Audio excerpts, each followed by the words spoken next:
कैसे आप critical decisions को सही ले सकते हैं। अगर आप कभी ये कल्पना करें कि मैंने शरीर छोड़ दिया है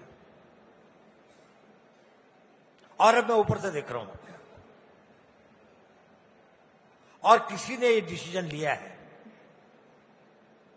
तो ये मेरे देश के लिए, मेरे समाज के लिए, आने वाले भविष्य के लिए इसका वो क्या होगा। इसका मतलब आप एक ऑब्जेक्टिविटी के साथ जब आप डिसीजन लें तो सेल्फ को उसे हटा दें। सेल्फ भी इंपॉर्टेंट है, बाद में रहे। पहले किसी भी डिसीजन को लेने से पहले ये प्रश्न पूछें, इसमें मेरा कोई सेल्फ इंटरेस्ट तो नहीं है। चेकलिस्ट है ये। दूसरी बात, मुझे डर तो नहीं लग रहा है। अगर लगे कि ये डिसीजन मैं किसी डर से कर रहा हूं तो छोड़ दे उसको, वो भी क्रॉस है। लालच, मुझे कोई लालच तो नहीं है।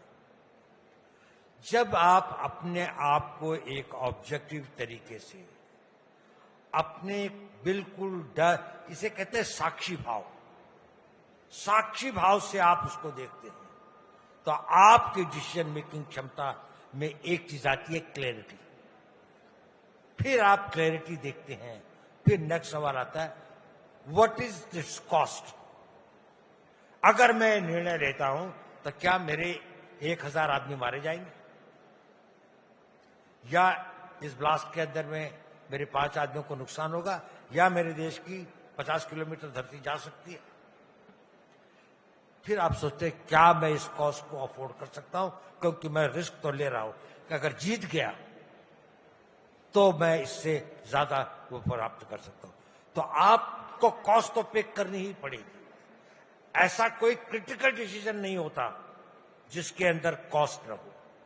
फ्री में कोई डिसीजन नहीं होता, वो मेहनत के रूप में हो, इन्वेस्टमेंट के रूप में हो, आपकी जान के रूप में हो, दाव तो लगाना ही पड़ता है।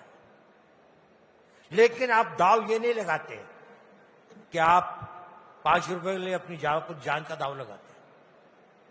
It has got to be cost effective.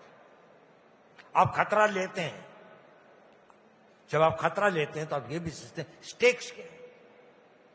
अगर मेरा कोई पर्सनल स्टेक नहीं है लेकिन नेशन का स्टेक है, तो बड़े से बड़ा डिसीजन भी लेंगे, बड़े से बड़ा खतरा होगा तो वो भी लेंगे।